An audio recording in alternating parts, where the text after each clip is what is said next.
It was one of those nights when the road seemed endless. The highway stretched on, a dark ribbon cutting through empty fields under an overcast sky, and the only lights were the stars struggling through the clouds and the soft glow of my dash. I'd been driving rigs for years, crisscrossing the country, used to long stretches with nothing but the hum of the engine and the occasional crackle of my CB for company. Solitude was part of the job, and I'd come to enjoy it. But that night, something was different. I'd heard the stories. Every trucker has. Tales of things out on the road, things you see in your rearview mirror, or on the edge of your high beams. Sometimes they're just legends, stories swapped at truck stops to keep each other awake on long hauls. But sometimes, you catch a glimpse of something that sticks with you, a sight that makes your skin crawl.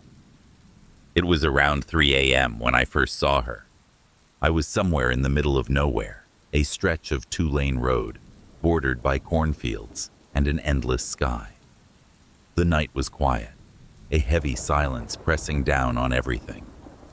My headlights cut through the dark, casting eerie shadows along the road, and I was just starting to lose myself in the hum of the engine when something up ahead caught my eye. A figure, standing on the shoulder of the road. As I got closer, I could make out a woman.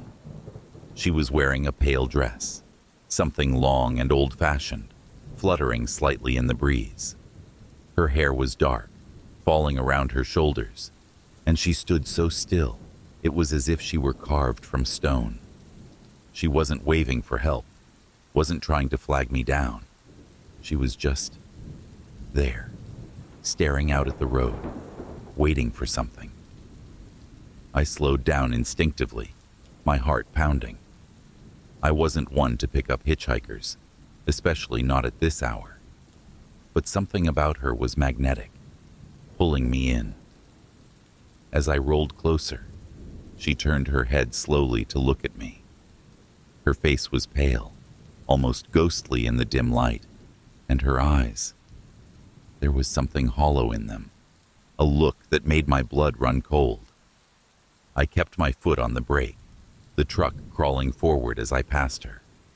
She watched me, her eyes following me with an intensity that felt like a physical weight pressing down on me. And then, just as I passed, she smiled, a small, haunting smile that didn't reach her eyes. I didn't stop. I kept driving, my hands gripping the wheel so tight my knuckles turned white. When I finally dared to look in the rearview mirror, she was gone. I tried to shake it off, chalk it up to my imagination, maybe just a woman stranded or out for a midnight walk. But something about her stuck with me, gnawing at the back of my mind. I kept driving, the miles slipping by under my wheels, but every so often, I'd catch a flicker of movement out of the corner of my eye, a shadow on the roadside, a flash of white. Each time, my heart would lurch, and I'd look back, half expecting to see her standing there. Over the next few nights, I couldn't get her out of my mind. I kept seeing her in flashes, standing in the shadows just beyond my headlights. At first, I thought I was just tired, that maybe I'd spooked myself. But as the nights wore on, it became something more. Every time I drove that stretch of highway, I'd catch a glimpse of her, just a fleeting shape in my peripheral vision, gone as soon as I turned to look. One night, I finally mentioned it to another trucker, a guy named Earl, who'd been in the business even longer than I had. We were parked at a truck stop, nursing cups of coffee, and he must have seen the exhaustion in my face. "You all right, Jake?" he asked, giving me a curious look. "You look like you've seen a ghost." I laughed, but there was no humor in it. "Funny you should say that," I replied, running a hand over my face. "There's this woman. I keep seeing her on the side of the road, every night, same stretch of highway. She just stands there, watching." Earl's face went still, his expression tightening. He put down his coffee and leaned forward, lowering his voice. You seeing her around mile marker 157? I felt a chill creep up my spine. Yeah, that's about where I first saw her. He nodded slowly, his gaze drifting out the window. You're not the first, Jake. I've seen her myself, years back. Thought I was losing my mind, till I talked to a few other drivers. She's been haunting that road for as long as anyone can remember. I stared at him, my heart pounding. Who is she? No one knows for sure, Earl said, his voice barely a whisper.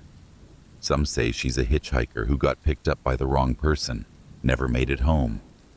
Others say she's looking for something, or someone. But everyone agrees on one thing. He paused, his eyes darkening. If you see her, don't stop. Don't look back. She only needs to be seen once. A heavy silence settled over us, the kind of silence that presses down on you, thick and suffocating. I tried to shake it off, but the image of her face lingered in my mind. That hollow gaze, that haunting smile. After my talk with Earl, I tried to put it out of my mind. Maybe he was just trying to scare me, spinning tales like truckers do to pass the time. But deep down, I knew there was something real about this, something that went beyond the usual campfire stories. A few nights later, I found myself back on that same stretch of highway. I'd told myself I'd take a different route, avoid that mile marker, but I had a deadline to meet and couldn't afford the detour. So there I was, back on that lonely road, the dark fields stretching out on either side, the stars hidden behind clouds. I kept my eyes on the road, my hands gripping the wheel so hard they ached. I didn't want to see her again. I told myself it was just a trick of the mind, a tired brain playing tricks. But as I passed mile marker 157, a sense of dread washed over me, thick and heavy. And there she was, standing on the shoulder, right where I'd seen her the first time. She was facing the road, her dark hair hanging around her face, her pale dress fluttering in the wind. My headlights washed over her, casting her in an eerie glow, and for a moment, I felt like I was trapped in a nightmare. I tried not to look, tried to keep my gaze fixed on the road, but as I passed, I couldn't resist. I glanced over, just for a second, and my heart lurched as our eyes met. She was staring at me, her gaze piercing, almost as if she could see straight through me. And then she raised her hand and waved. It was a slow, deliberate wave, like she was beckoning me, inviting me to pull over. Every instinct screamed at me to keep driving, but I couldn't look away. There was something in her eyes, something empty and endless, a darkness that seemed to reach out and pull me in. I forced myself to tear my gaze away, my foot pressing down on the accelerator as I sped past her. My heart was pounding, my hands shaking as I gripped the wheel. I didn't dare look back. Earl's words echoed in my mind. Don't stop. Don't look back. But in the rearview mirror, I caught a glimpse of her standing there, her figure growing smaller and smaller as I sped away. And just as I thought I'd escaped, she did something that froze the blood in my veins. She started walking. She wasn't running, wasn't chasing me, just walking, slowly and deliberately, her figure fading into the darkness. But I could feel her gaze on me, like a weight pressing down on my chest. I drove faster, the engine roaring as I put as much distance between us as possible. But no matter how far I went, I couldn't shake the feeling that she was still there, watching, waiting. The next morning, I pulled into a rest stop, exhausted and on edge. I couldn't stop thinking about her, couldn't shake the image of her standing there, watching me with those empty eyes. I needed answers. I found a payphone and called Earl. He picked up on the second ring, his voice groggy but alert. "It's Jake," I said, my voice barely a whisper. "I saw her again. She waved at me, Earl, like she wanted me to stop." There was a long pause on the other end of the line, and when Earl finally spoke, his voice was low and serious. "Jake, I'm going to tell you something, and I need you to listen real close. Whatever you do, don't let her in your truck. Don't even think about stopping for her." "What do you mean?" I asked, my heart pounding. "She's been known to hitch a ride," he said, his tone grim. "And once she's in, she doesn't leave. There's a reason we call her the woman on the side of the road. She's trapped there, and the only way out is for someone else to take her place." A cold shiver ran down my spine. "You're saying she's looking for someone?" "Maybe," Earl replied. "Or maybe she's just looking for someone to share her misery. Either way, you don't want to be the one she chooses." I hung up, the weight of his words settling over me like a shadow. I couldn't get her face out of my mind, that hollow gaze, that haunting smile. I knew I'd have to pass that stretch of road again, knew I'd see her again. But next time, I'd be ready. I'd keep my eyes on the road, keep my hands steady on the wheel, and no matter what happened, I wouldn't stop. Weeks passed, and I did my best to avoid that road. But one night, with a tight deadline and no other options, I found myself back on that familiar stretch. The dark fields stretching out on either side, the clouds hanging low in the sky. I was tense, every nerve on edge as I approached mile marker 157. I kept my eyes on the road, my hands steady on the wheel, my heart pounding in my chest. But as I passed the mile marker, the air grew thick, heavy, almost suffocating. And then, out of the corner of my eye, I saw her. She was standing on the shoulder, just like before, her pale dress billowing in the wind, her dark hair hanging around her face. But this time, she was closer to the road, her gaze fixed on me with an intensity that sent chills down my spine. I tried to ignore her, tried to keep my focus on the road.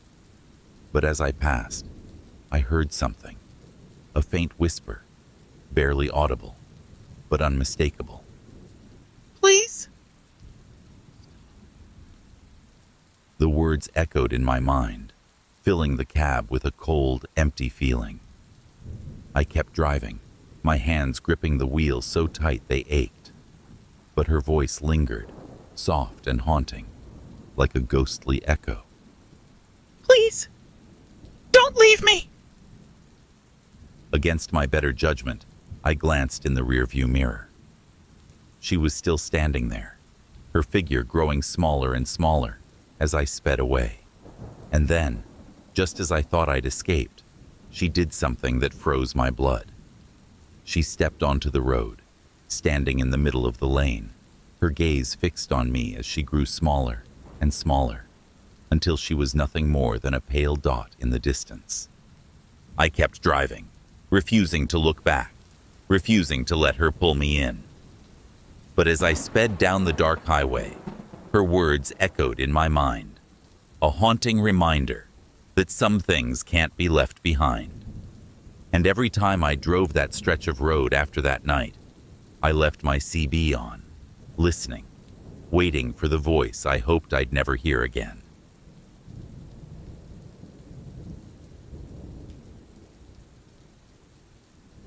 I'd been driving since sunset, the sun dipping behind the mountains as Ridgeback Pass stretched out before me.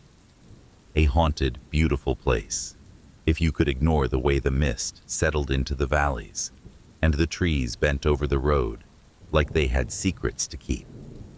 Ridgeback was a trucker's nightmare, hairpin turns, steep drops, and a reputation that kept even the most experienced drivers on high alert. The storm was just beginning to roll in, a low rumble of thunder echoing through the mountains. I'd heard plenty of stories about this pass. Truckers talked in hushed voices about the number of rigs that had gone over the edge, about how some stretches didn't even have guardrails. But talk was just talk, and besides, I'd driven it before and lived to tell the tale. What's one more night? Still, something felt off tonight. The rain pattered against the windshield, and the wind gusted in waves that rocked my cab, adding to the tension. I settled into the rhythm of the road, keeping my hands steady on the wheel, my eyes flicking to the mirrors every few minutes. Something about the night had me on edge. And then, the CB crackled. At first, I thought it was just static or interference from the storm. I turned the dial, trying to tune it out. But there was something there, a faint voice breaking through. Help. Anyone out there? Please. My grip on the wheel tightened. The voice was barely audible, but I could hear the panic, the desperation. I grabbed the mic, pressing it to my lips. "This is Jake McIntyre," I said, trying to keep my tone steady. "I'm out here on Ridgeback Pass, heading toward Fairview. Do you need help?" Silence. The radio hissed, the static louder now. I held my breath, waiting for a response. Then, the voice came back, a little clearer this time, but shaking, terrified. "My brakes, they're not holding. I'm losing control." My heart skipped a beat. Ridgeback's grades were steep enough without the rain, but in this weather, with no brakes. I swallowed, my mind racing. I kept my tone calm, hoping he'd listen. "All right, listen. Tell me where you are. What do you see?" There was a pause, and I could hear his breathing, fast and shallow. He was scared out of his mind. I couldn't blame him. Then he spoke again, his voice choked with panic. "It's a downhill stretch. Sharp turn coming up. If I can't slow down..." His words faded out, swallowed by the static. I pushed the mic, leaning forward as if that would somehow make me hear him better. "Hey, buddy, I'm close by. Tell me where you are. I'll catch up to you." Nothing. Just dead air. I scanned the road ahead, squinting through the rain. I couldn't see any lights, no sign of another truck, just the dark, empty road stretching out ahead. "Come on, man," I muttered under my breath, glancing in my mirrors again, hoping to spot a glimmer of headlights. But the road was as empty behind me as it was ahead. Then, the voice came back, softer this time, as if he was slipping away. "Please, someone. I don't want to crash." His words sent a chill through me. I pressed the accelerator, urging my rig to go faster, rounding a tight corner that led to a long, steep descent. My headlights sliced through the darkness, the rain bouncing off the beams, but there was nothing ahead, nothing at all. "Where are you?" I called into the radio. "Tell me what you see." A long silence followed. Then, almost a whisper, "I'm on Ridgeback. Can't. Stop." The radio hissed, and then silence. I kept pressing the mic, calling out to him, hoping for any response. But there was nothing, just the faint hum of static and the roar of rain against the cab. I kept driving, scanning the roadside for any sign of him, my heart racing. A few miles down, my headlights caught a twisted section of guardrail. My stomach dropped as I saw the skid marks, fresh, leading right to the edge. I pulled over, my hands shaking as I grabbed my flashlight and stepped out of the cab. The rain hit me hard, soaking through my jacket in seconds. I walked to the edge, shining my light down the embankment, hoping to see some sign of a truck. But there was nothing, just the steep drop-off disappearing into darkness. I called out, my voice swallowed by the rain and the wind. "Hey, are you down there?" Only silence answered. I turned and ran back to my cab, grabbing the radio. "Hey, buddy," I said, my voice trembling. "I'm right by a broken guardrail. Did you go over? Can you hear me?" The radio was silent. No static, nothing. I adjusted the dials, flipping through channels, but it was like he'd vanished into thin air. I sat there, gripping the mic, listening, waiting for any sign of him. The minutes ticked by, the only sound the patter of rain and the faint hum of the engine. After what felt like an eternity, I took a shaky breath and pulled back onto the road. Maybe he'd gotten control of his truck and kept going, or maybe I'd find him farther down the road. I had to believe he was okay. But as I drove, mile after mile, there was no sign of him. The road stretched on, empty and silent, and a heavy feeling settled in my chest. When I finally rolled into Fairview, I was exhausted, my mind reeling from what had just happened. I pulled into the first truck stop I saw, parked, and stumbled inside, looking for any sign of another driver who'd heard him on the radio. Maybe someone had seen him. The place was quiet. A few drivers hunched over coffee mugs at the counter, each one looking more weather-beaten than the last. I approached the counter and ordered a coffee, my hands still shaking as I wrapped them around the warm mug. After a few sips, I turned to the grizzled older guy sitting next to me, a man with lines on his face like he'd lived 3 lives. "You hear anything strange on the CB tonight?" He looked up, squinting at me. "Strange how?" "A guy. Sounded like he was losing control on Ridgeback Pass. Said his brakes went out. Downhill stretch. Couldn't stop." The old guy's eyes narrowed, and he glanced at the driver on his other side, a burly man with a thick beard, who gave a knowing nod. "You're not the first one to hear that call," he said quietly. "That guy's been calling for help on that pass for years now." I felt the blood drain from my face. "What do you mean?" He took a slow sip of his coffee, looking at me over the rim of his mug. "Years back, a trucker named Tom lost control on that stretch of road.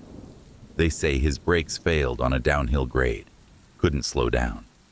He called for help, but by the time anyone found him, his rig had gone over the edge. It was too dangerous to pull the truck out of the ravine, so they left it there. And every now and then, folks driving that pass pick up his voice on the radio." The words hit me like a punch. I'd heard stories before, tales of ghostly encounters, truckers who'd seen strange things on the road. I'd always shrugged them off as legends, tall tales to pass the time. But this was different. I'd heard his voice. I'd felt his fear. "Are you telling me I heard a ghost?" I asked, my voice barely a whisper. The old man shrugged. "Call it what you want. All I know is, that stretch of road has a way of keeping folks who don't make it. And it sounds like Tom's still out there, calling for help he'll never get." I finished my coffee in silence, the weight of the story pressing down on me.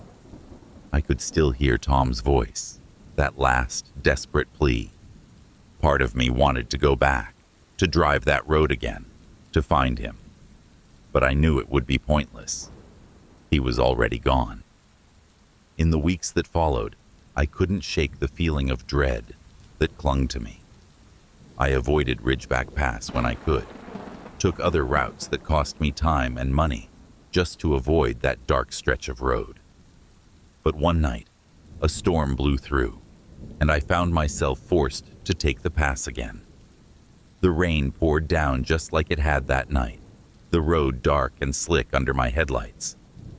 I turned the CB to the same frequency, half hoping, half dreading that I'd hear his voice again. And as I reached that downhill stretch, the one with the broken guardrail, I heard it. A faint whisper, barely more than static, but unmistakable. "Help. Someone, please. I didn't respond.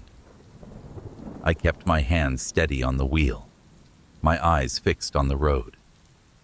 But the voice grew louder, more desperate, filling the cab with an icy chill. Please, my brakes, they're not holding. I gritted my teeth, gripping the wheel as I rounded the bend. Out of the corner of my eye, I thought I saw something.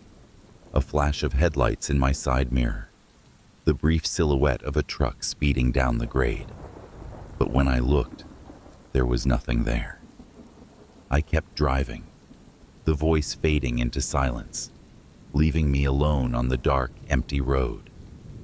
And as I drove, I couldn't shake the feeling that Ridgeback Pass wasn't just a stretch of highway. It was something else entirely. A place where the dead lingered, their voices echoing in the dark, trapped in that final desperate moment. And every time I took that road after that night, I left my CB on, listening, waiting for the call I hoped I'd never hear again.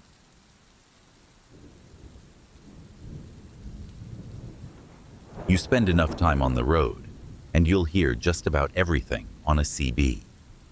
Distress calls, ghost stories, drunken ramblings, bored truckers killing time. The CB is your lifeline when you're hundreds of miles from the nearest town and have nothing but empty highway and an endless sky stretching before you. But there's one thing no trucker ever expects to hear: voices from the other side. It was the middle of winter, right around 2 a.m., and I was hauling a load through the mountains in West Virginia. My route took me through winding, narrow roads with steep cliffs on one side and a forest that seemed to close in on the other. The CB was crackling with static, and I was humming along to the sound of the engine, lost in the rhythm of the drive. The snow was coming down in flurries, swirling around in my headlights like ghostly shapes, and the radio was silent, except for the faint hum of static. Then, without warning, a voice cut through the noise. Help!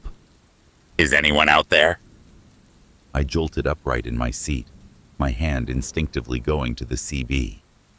The voice was faint, barely more than a whisper, but I could hear the desperation in it. It wasn't unusual to hear distress calls on the CB, especially on these mountain roads, but something about this one felt wrong. The voice sounded hollow, almost distant, like it was coming from miles away. I pressed the button on my mic. This is Jack Lawson. I'm out on Route 219 heading south. You need help?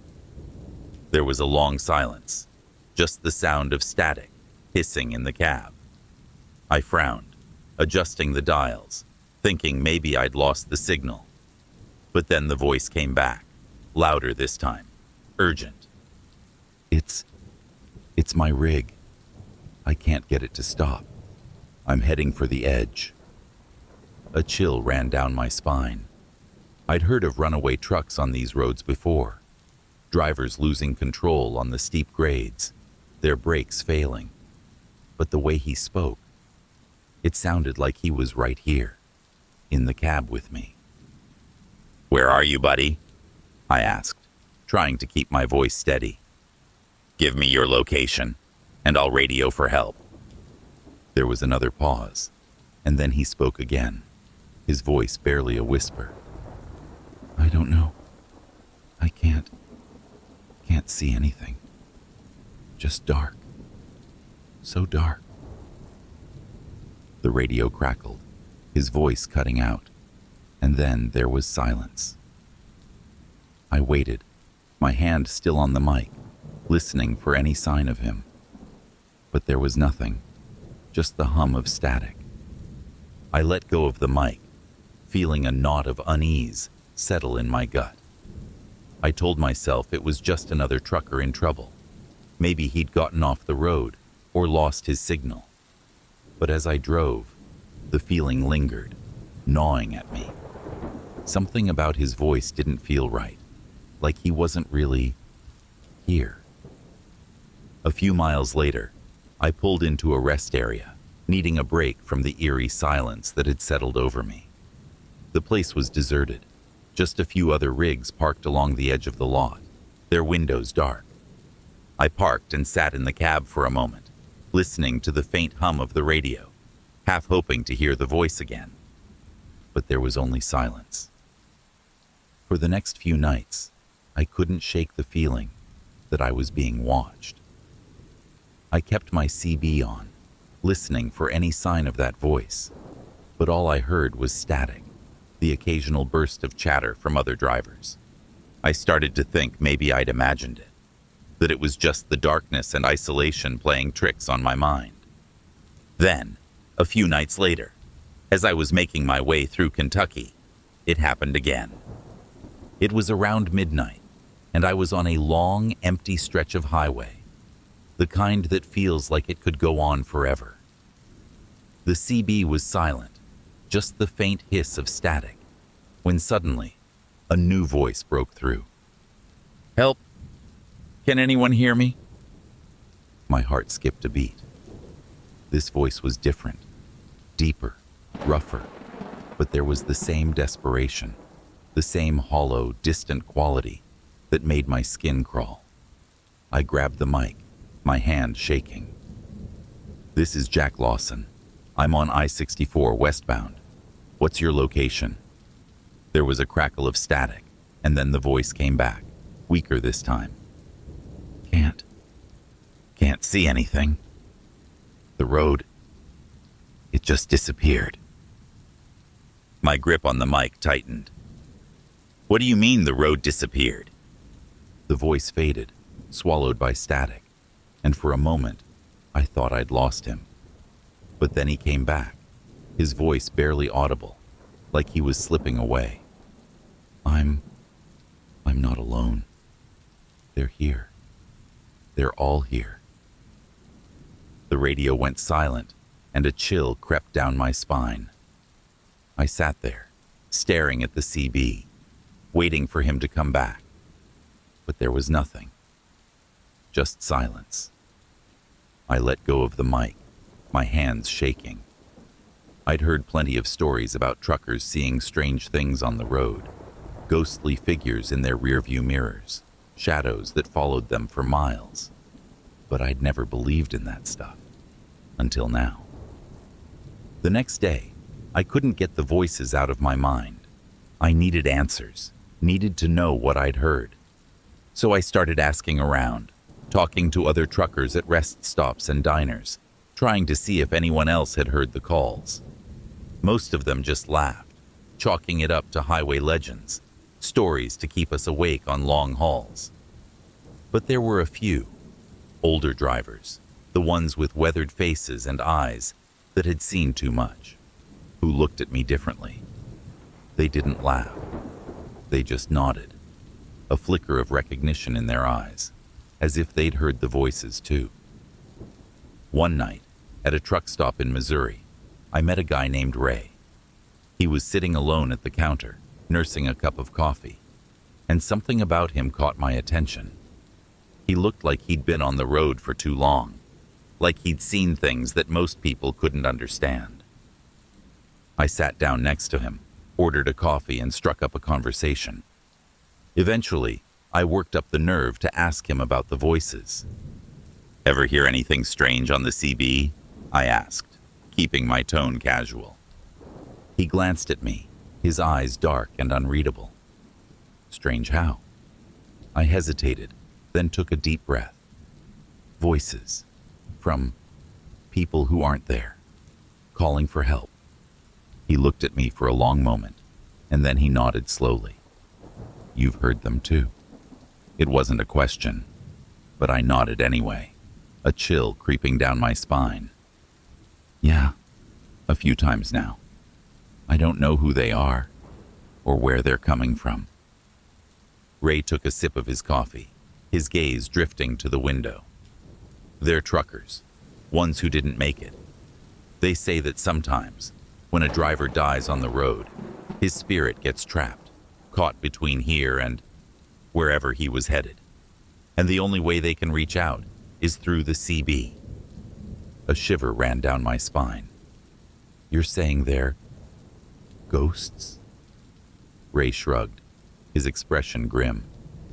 Call it what you want, but those voices you're hearing, they're stuck out there, trapped on that stretch of highway, trying to find their way home.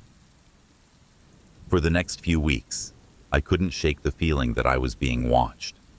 Every time I got in my truck, every time I switched on the CB, I half expected to hear another voice, another call for help. I started to feel like I was losing my mind, like the road itself was closing in on me, wrapping me in a darkness I couldn't escape. Then, one night, I heard it again.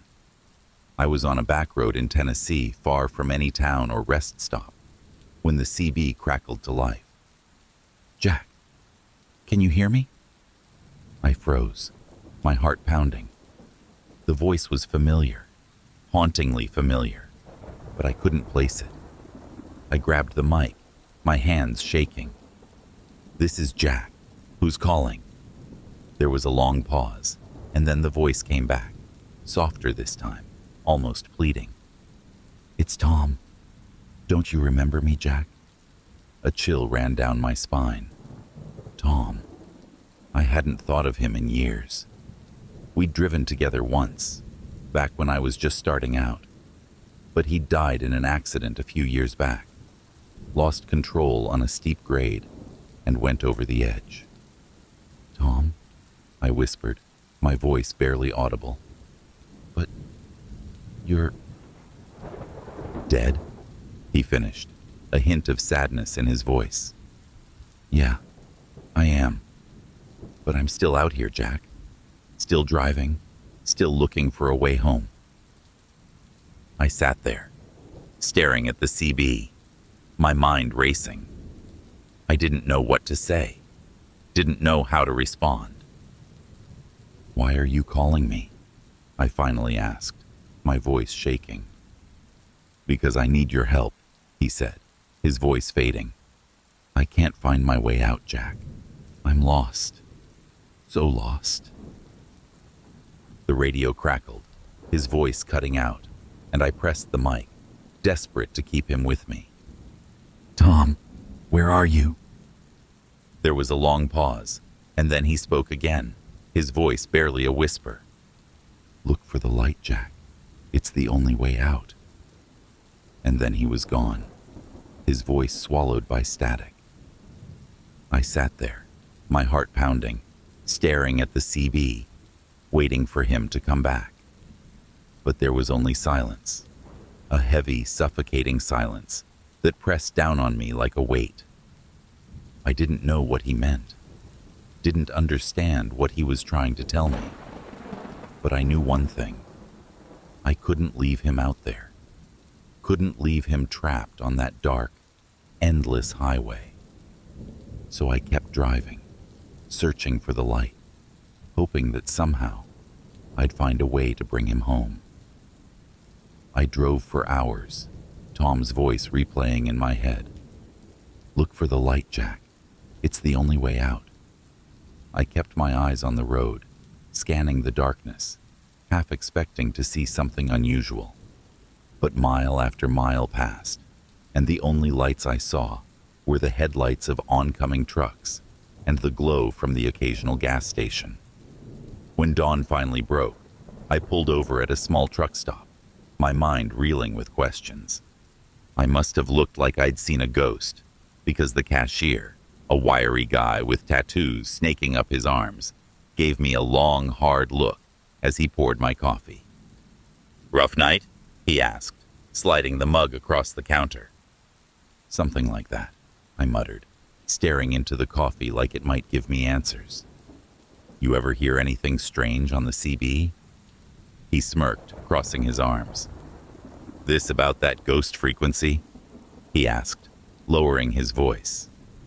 People say there's a channel out there that picks up the voices of truckers who didn't make it home. I felt a chill run down my spine. What do you know about it? He shrugged, leaning forward. Just that it's mostly old-timers who hear it. Some say the dead reach out to the ones they knew. Others say it's just a story to spook drivers. I heard a friend of mine, I said, my voice barely a whisper. Tom, he told me to look for a light. The cashier's smirk faded, and for a moment, I saw a flicker of fear in his eyes. Look, man, you really want my advice? If you're hearing voices, turn that radio off and get as far away from it as you can. Those voices, they're looking for someone to bring them home. And if you're not careful, you'll be the one who ends up lost. He turned and walked back to the kitchen, leaving me alone with my coffee and a sinking feeling in my gut. I tried to put the cashier's words out of my mind, but they lingered, gnawing at me as I climbed back into my rig and started down the road. I told myself I'd imagined it all, that maybe I was just overtired, that the voices were nothing more than echoes in the static. But that night, as the sun dipped below the horizon and the darkness closed in around me, I heard Tom's voice again. Jack, are you out there? My heart skipped a beat, and I grabbed the mic, my hands shaking. Tom, where are you? Lost. So lost, he whispered, his voice barely audible over the static. I need you to find me, Jack. Look for the light. I gripped the wheel tighter, my knuckles white. What light, Tom? I don't understand. But he was gone, his voice fading into the hiss of static. I let go of the mic, staring at the empty road ahead, my heart pounding. I didn't know what he meant, didn't know what light he was talking about. But I knew one thing. I couldn't leave him out there, couldn't leave him wandering the endless highway, trapped in the dark. I kept driving, mile after mile, my eyes scanning the road, searching for anything out of the ordinary. The night was quiet, the sky a vast, empty stretch of black, and the only sound was the hum of the engine and the faint crackle of the CB. And then, in the distance, I saw it. A faint, flickering light, hovering on the edge of the road. As I got closer, I could see it more clearly. A small, flickering lantern, hanging from the edge of an old wooden post on the side of the highway. The light was dim, casting a weak, ghostly glow that barely illuminated the post it was hanging from. I slowed down, my eyes locked on the lantern, wondering if this was the light Tom had been talking about. I pulled over, my rig rumbling to a stop, and climbed out of the cab. The night was cold, the air biting against my skin, and a heavy silence settled around me as I approached the lantern. It was old, its glass clouded with dust and grime, and the flame inside was small, flickering as if it could go out at any moment. I reached out, my fingers brushing against the cold metal, and a strange feeling washed over me.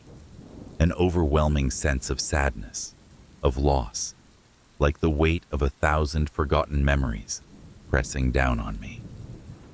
Tom, I whispered, my voice barely audible. Are you here? The silence was deafening, the only sound the faint crackle of the flame. I stood there for a long moment, staring into the light, hoping for some kind of answer. But there was nothing, just the cold, empty darkness stretching out around me. I turned to head back to my truck, but as I reached the cab, I heard something, a faint voice, drifting on the wind. Jack! Don't leave me! I froze, my heart pounding, and turned back to the lantern. The voice was faint, barely more than a whisper, but I knew it was Tom.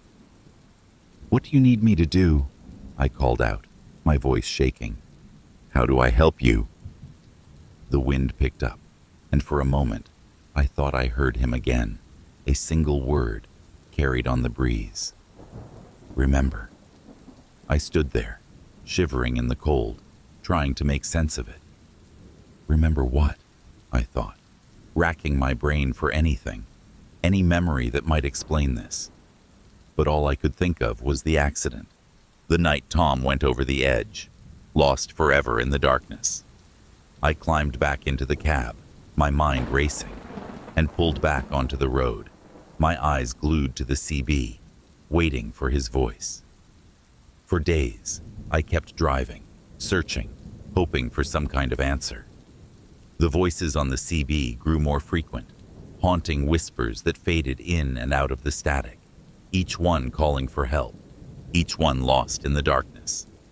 It was like I was trapped in some kind of nightmare, a never-ending drive down an endless road.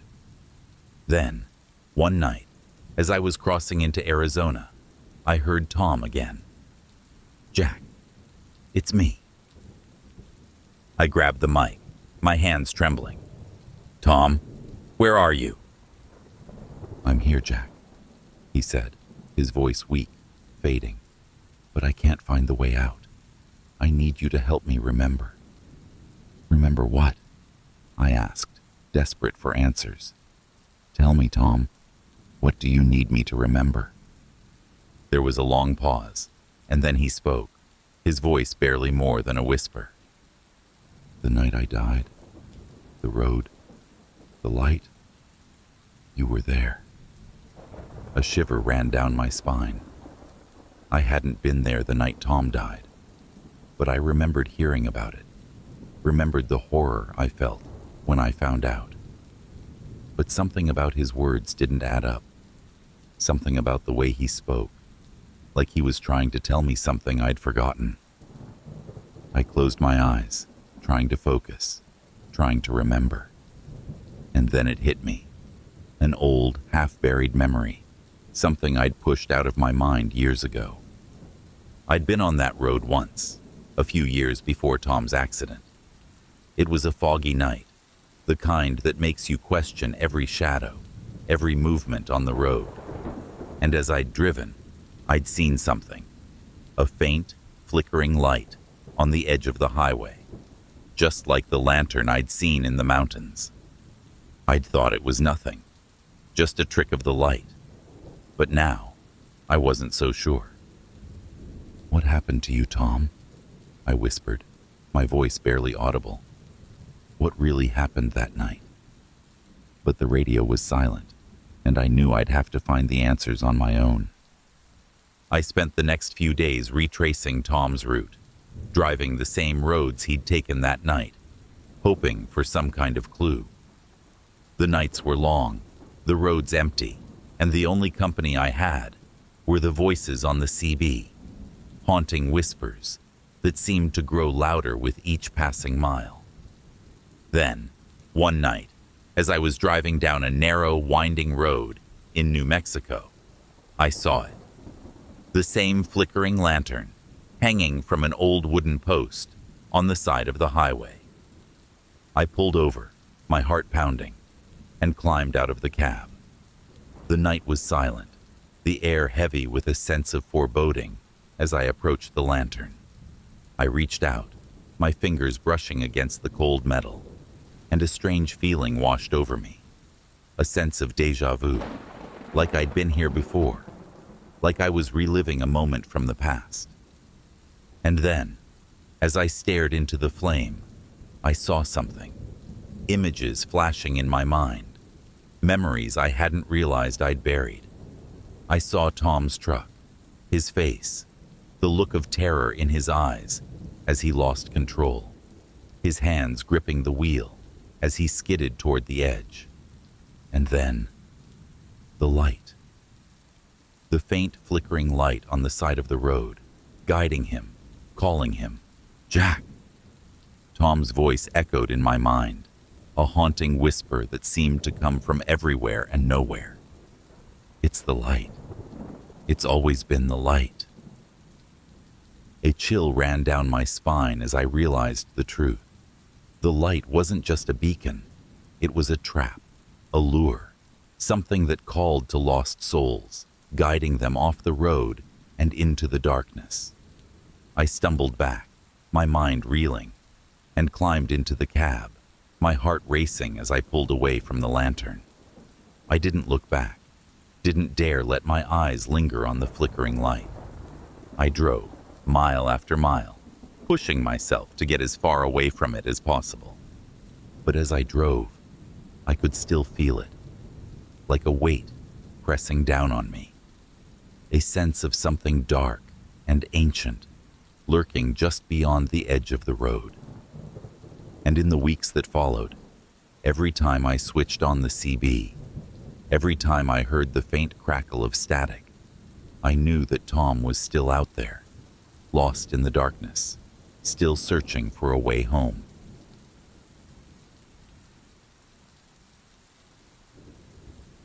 I knew the cabin wasn't quite what I'd imagined the moment we arrived.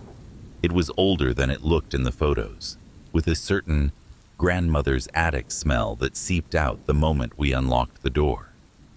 Dust, wood polish, and something faintly sour, like the remains of mold that had mostly been scrubbed away. But Lisa, my girlfriend, didn't seem to mind. She actually loved the idea of a rustic cabin in the middle of nowhere. She'd insisted on it, calling it the perfect disconnect. We had found the place through a site specializing in historic rentals, all with some quirky story behind them. The listing was vague, calling it a 1930s cabin with a rich history and an interesting backstory. Looking back, I suppose that should have been a warning sign. It was a 2-room cabin, really just one long space separated into areas by worn furniture. A small sitting area by the door, a modest kitchen with antique appliances, and a bedroom at the back that held a king-sized bed and a few creaky dressers. Everything seemed like it was from another era, and honestly, it looked like it hadn't been used in years. I turned to Lisa, giving her my best attempt at a smile. "This is authentic." She laughed, shaking her head. "It's perfect. Come on, Jake, it'll be great. Just us and the wilderness." We started to unpack, placing our bags on the bed. As I lifted the last bag, my hand brushed against something cold and metal under the bed frame. Curious, I crouched down and found an old key, almost rusted beyond recognition. "What's that?" Lisa asked, looking over my shoulder. "Just a key. Looks ancient, though." I turned it over in my hands, feeling its weight. It was much larger than any key I'd ever seen, and was etched with strange, jagged marks that almost looked like scratches or claws. I shrugged, setting it on the nightstand, and decided to ignore the uneasy feeling creeping up my spine. After all, it was just an old key. The first night passed uneventfully. We spent it laughing, cooking over the old stove, and sharing a bottle of wine we'd brought. By the time we climbed into bed, we were both exhausted. The forest outside was absolutely silent, save for the occasional gust of wind that rattled the windows. I could feel myself drifting to sleep, lulled by the warmth of the blankets and Lisa's steady breathing beside me.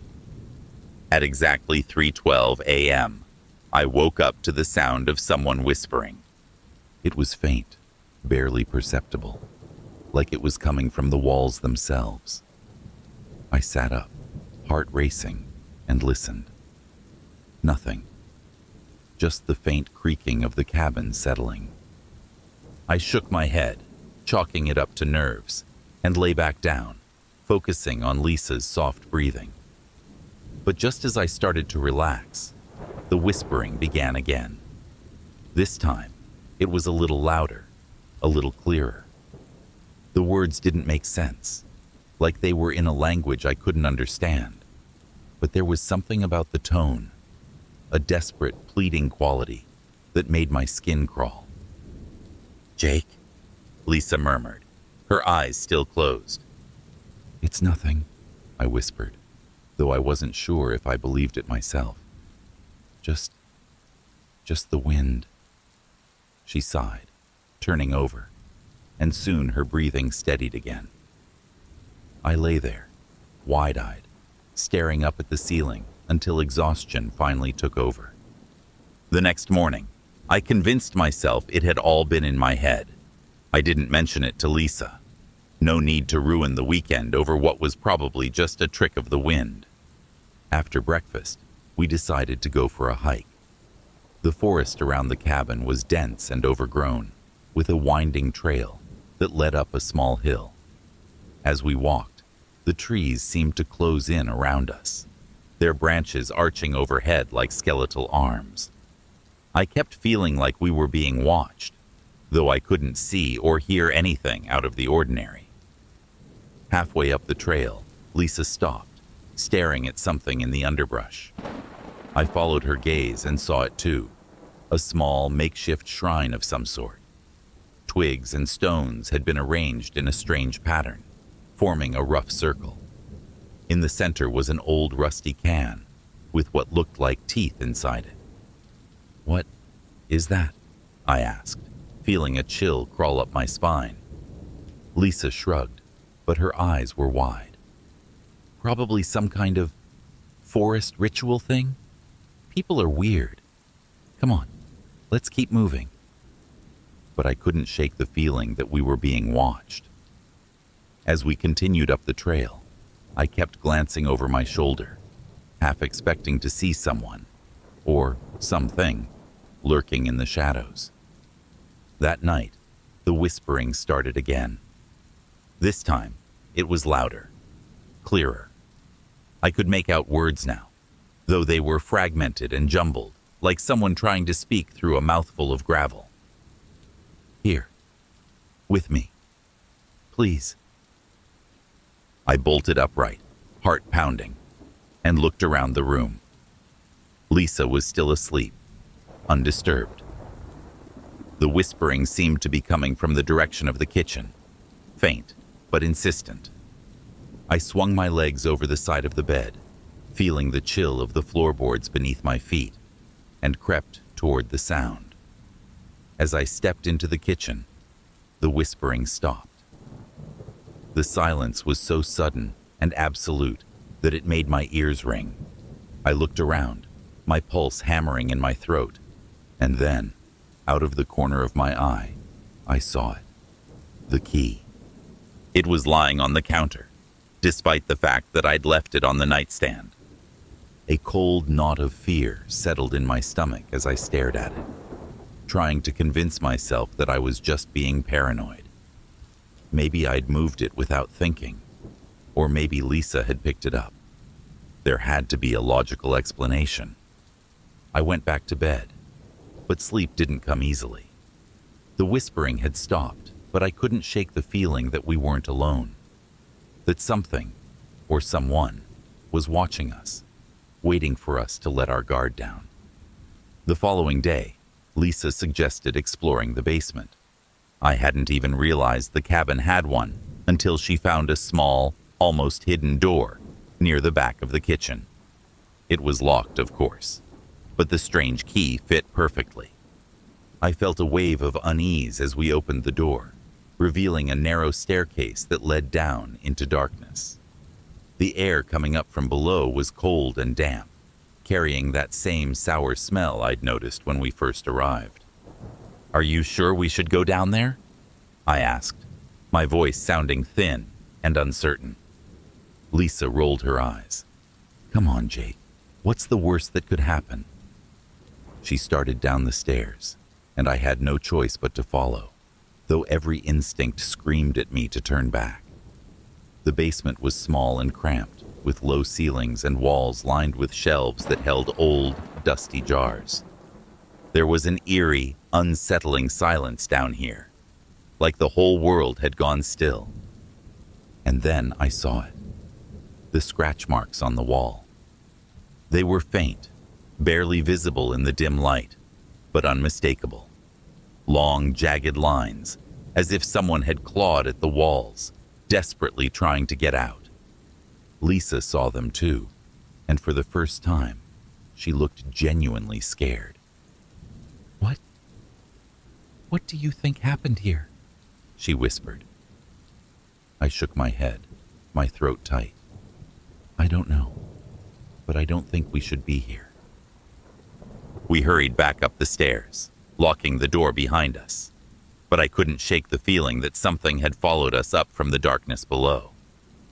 That night, the whispering started again, louder than ever. It filled the room, echoing off the walls, a cacophony of voices all pleading, begging for something I couldn't understand. "Jake." Lisa's voice was barely a whisper. She was sitting up in bed, her face pale and drawn. "I hear it too." We clung to each other, listening as the voices grew louder and louder, until it felt like the whole cabin was alive with their desperate pleas.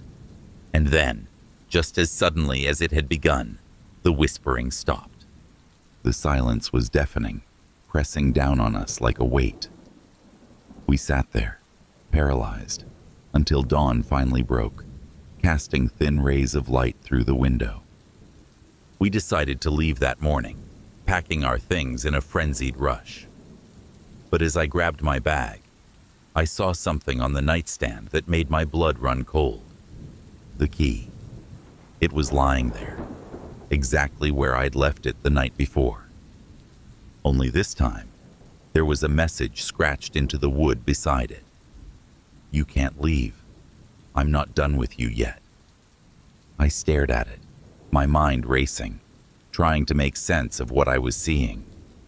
But there was no explanation, no rational reason for any of this. Lisa grabbed my hand, her eyes wide with fear. "Jake, let's go. Now." We didn't look back as we left the cabin, not daring to breathe until we were miles away. The twisted, gnarled trees finally disappearing in the rearview mirror. But as we drove, I couldn't shake the feeling that we hadn't truly left, that whatever was in that cabin had followed us. And in the days that followed, I started hearing the whispering again, even in the safety of my own home.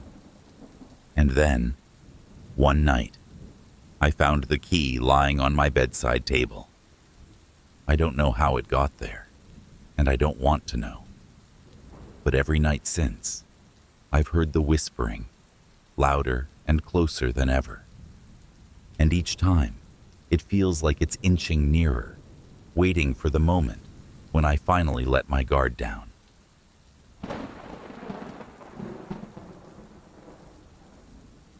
When I first took the job at Ralston's department store, I didn't think much of it. It was just a temporary gig, stocking shelves, working the register, and occasionally arranging displays. But from the moment I stepped into the dimly lit, retro-style store, I felt an odd sense of unease that I couldn't quite place. It was a lingering, prickling sensation, as if someone was watching me. Ralston's wasn't a typical department store. It was older, founded back in the 1940s, and somehow it still felt frozen in that era. Dust gathered on high shelves, and the faint smell of mothballs and aged leather filled the air. Even the mannequins had a vintage look to them. Unlike the sleek, faceless figures in modern stores, these mannequins had eerily lifelike features, with glassy eyes that seemed to follow you wherever you went. And then, there was her, the antique mannequin that everyone at the store called Isabella. Isabella stood by the front window, dressed in a new outfit every few days. She was different from the other mannequins, taller, with delicate, almost hauntingly realistic features, deep-set eyes, a slightly open mouth that looked almost frozen in the middle of a whisper, and hands that were carved with such detail that you could see veins and knuckles. The manager, Mr. McLean, told me on my first day that Isabella had been there since the store opened and was the pride of Ralston's. But there was something off about her, something that made the hairs on the back of my neck stand on end whenever I had to dress her. I remember the first time I was assigned to change her outfit. I approached her hesitantly, trying to convince myself that it was just a mannequin. But as I reached out to remove the faded lacy dress she was wearing, I could have sworn I felt warmth radiating from her skin. It was a ridiculous thought, of course. Mannequins don't radiate heat. But the sensation was so vivid that I jerked my hand back, heart pounding. "You're not afraid of a doll, are you?" One of my co-workers, Sarah, teased when she saw my reaction. "Of course not," I lied, forcing a laugh. "She just looks so real." Sarah shrugged, brushing it off. "Yeah, everyone says that. They say she's good luck, you know. Brings in customers." "Is that why she's in the window?" "Yep. Ever since the store opened. They tried to move her once, years ago. But the new display wasn't as popular. So they put her back, and business picked up again. Mr. McLean's practically obsessed with her." It sounded absurd, but as I looked back at Isabella's glassy, staring eyes, I couldn't help but feel there was some truth to it. The days passed uneventfully. I fell into a routine, getting used to the quiet, creaky atmosphere of the store. But every now and then, I'd catch a glimpse of Isabella out of the corner of my eye, and a shiver would run down my spine. There was just something about the way she seemed to change subtly, almost imperceptibly, each time I looked at her. One evening, as I was closing up, I noticed something strange. Isabella's fingers, which I remembered being slightly curled, were now extended, as if reaching out for something. I stared at her, blinking, trying to convince myself that I was just imagining things. But the change was undeniable. I shook it off, locking the store and heading home. But I couldn't shake the feeling that something was terribly wrong. The next night, I stayed late to help with inventory. It was a quiet evening, and the store was almost empty, save for a few lingering customers. I was scanning items in the back when I heard a faint sound, a soft, rhythmic tapping. At first, I thought it was just the heating system kicking in, but the tapping grew louder, more insistent, echoing through the empty aisles. I followed the sound, my heart pounding as it led me toward the front of the store, where Isabella stood in her usual spot. The tapping stopped as soon as I reached her, and the silence that followed was almost suffocating. Isabella's hand was stretched out again, reaching slightly farther than I remembered. Her glassy eyes stared straight at me, unblinking, and for a brief, terrifying moment, I thought I saw her lips twitch. I took a step back, fighting the urge to run, and forced myself to breathe. "It's just a mannequin," I whispered to myself. "Just plastic and paint." But as I turned to leave, I heard a soft, barely perceptible sound. A whisper, almost too faint to hear, like a voice carried on the wind. "Help me!" I froze. Every muscle in my body tensed, and slowly turned back to face Isabella. Her expression was the same, frozen in that eerie, lifelike stare. But the words echoed in my mind, growing louder, more insistent, until I could feel them reverberating in my bones. I backed away, heart racing, and practically sprinted out of the store, leaving the lights on and the doors unlocked. I didn't care. All I wanted was to get as far away from Isabella as possible. The next day, Mr. McLean was furious about the unlocked doors, but I barely heard him. I couldn't stop thinking about the voice, the feeling that Isabella had somehow spoken to me. I knew it was impossible, but the memory was so vivid, so clear, that it was hard to dismiss as just my imagination. Sarah noticed my distraction and pulled me aside during our break. "You okay? You look like you've seen a ghost." I hesitated, wondering if I should tell her, but I couldn't shake the feeling that I was losing my mind, and I needed someone to reassure me. It's Isabella," I said quietly, glancing around to make sure no one else could hear. I think she spoke to me. Sarah's expression changed instantly, her face growing pale. She looked around nervously, lowering her voice to a whisper. Don't joke about that. I'm not joking. I heard her, Sarah. She said, help me. Sarah shuddered, glancing over her shoulder as if expecting Isabella to be listening. Look, just try not to think about it. Well, there are stories, you know, but they're just stories. What stories? I pressed, feeling a mixture of fear and curiosity. Sarah hesitated, biting her lip. They say she's haunted, that she was modeled after someone, one of the store's first employees. She died young, under strange circumstances. Some people say her spirit lives in the mannequin, that she's trapped there, unable to move on. I felt a chill crawl down my spine. That's insane. She's just a mannequin. Sarah shrugged, looking uncomfortable. I don't know. All I know is that everyone who works here long enough starts to feel it. That presence. Like she's watching you, listening. Mr. McLean's convinced she brings in customers, keeps the store alive. But sometimes I wonder if she's keeping us here too. That night, I dreamed of Isabella. In the dream, I was standing in the store, surrounded by darkness.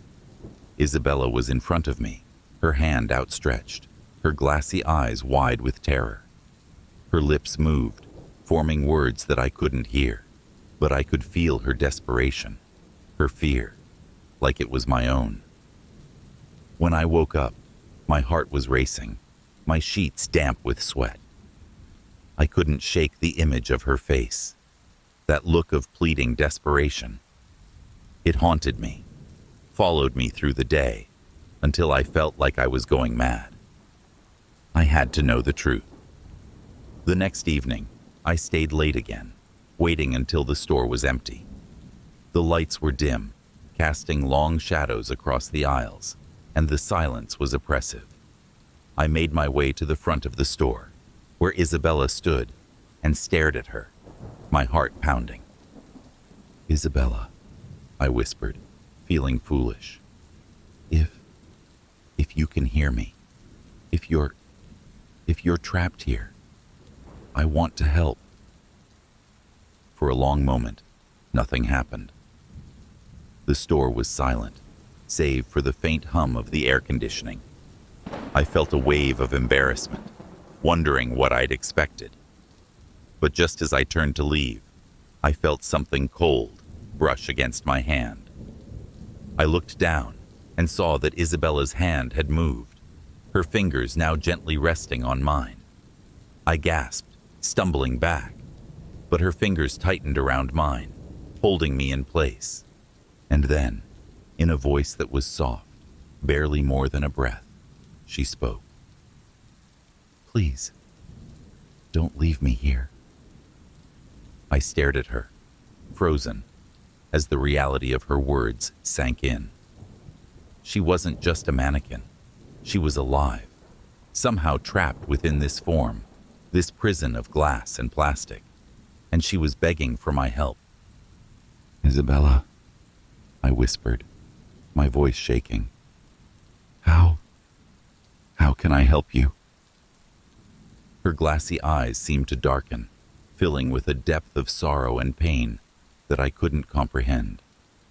Free me, she whispered. Destroy this form. Release my spirit. I felt a surge of panic, the weight of her words pressing down on me. But I knew I couldn't ignore her plea.